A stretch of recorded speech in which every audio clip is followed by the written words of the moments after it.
Apparently the elite aren't just happy stealing all our money, the sick SOBs also want to kill us.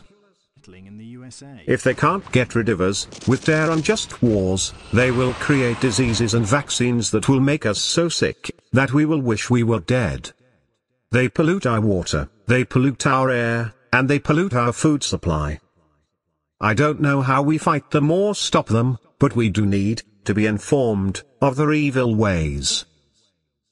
In the winter of 2006, a strange phenomenon fell upon honeybee hives across the country.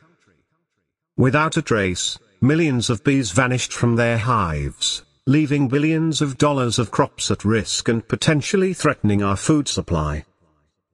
The epidemic set researchers scrambling to discover why honeybees were dying in record numbers, and to stop the epidemic in its tracks before it spread further. Believed to be behind the decline in bee populations that has swept across many parts of the world, a new class of insecticides, marketed by German chemicals giant, Bayer, is now suspected of causing the decimation of the birds. It is so effective at killing insects that it has deprived birds of their basic food. William Engdahl points an accusing finger at a system where corporations fund the research, they fund the scientists and government agents, thus making sure all the cards are stacked in their favor. The German chemical giant, Bayer, is again coming under fire for releasing chemicals onto the market with highly alarming apparent side effects. Earlier US and German authorities investigated whether Bayer crop science brand, Poncho, their best-selling pesticide, played a role in the alarming and mysterious death of entire bee colonies. Now scientists in Holland are examining what is causing the sudden decline of bird population in Europe. The prime suspect is a revolutionary new form of pesticide containing a systemic insect killer, called neonicotinoid.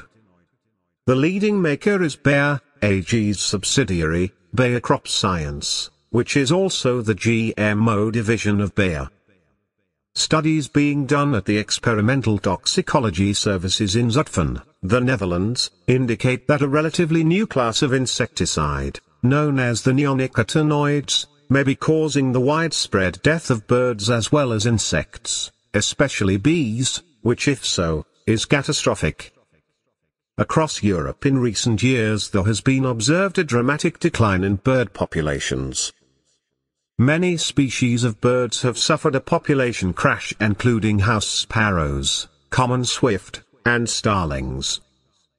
Their Zutphen study is being led by Henk Tenex, who has just published a book, The Systemic Insecticides, A Disaster in the Making. Tenex draws all available scientific evidence to conclude that neonicotinoids are causing a catastrophe in the insect world, which is having a deadly effect for many sorts of birds. Tenex says, the evidence shows that the bird species suffering massive decline since the 1990s rely on insects for their diet. He believes that the insect world is no longer thriving, and that birds that feed on insects are short on food. In the 90s, Bayer and other pesticide manufacturers introduced a revolutionary new class of insecticide chemical, called neonicotinoids. Beekeepers were the first people to notice a problem, as their bees began to desert their hives, and die, a phenomenon known as colony collapse disorder, CCD. According to Tenex, neonicotinoids are revolutionary because they are put inside seeds and permeate the whole plant, because they are water-soluble, which is why they are called systemic insecticides. Any insect that feeds on the crop will die. Even small doses can kill. Recent research, carried out on honeybees in the lab, showed that these insecticides build up in the central nervous system of the insect, so that very small doses over a long period of time can have a fatal effect. The reason that neonicotinoids can have such a powerful long-term effect is because they bind irreversibly to receptors in the central nervous systems of insects. Even more alarming, according to 10x, is the fact that neonicotinoids can travel far beyond the crops they were used on. Neonicotinoids are water-soluble and mobile in soil. They can be washed out of soils and into surface and groundwater, as we have seen in the Netherlands since 2004. As a result, neonicotinoids are probably readily taken up by wild plants as well, and in this way, spread throughout nature, causing irreversible damage to non-targeted insects.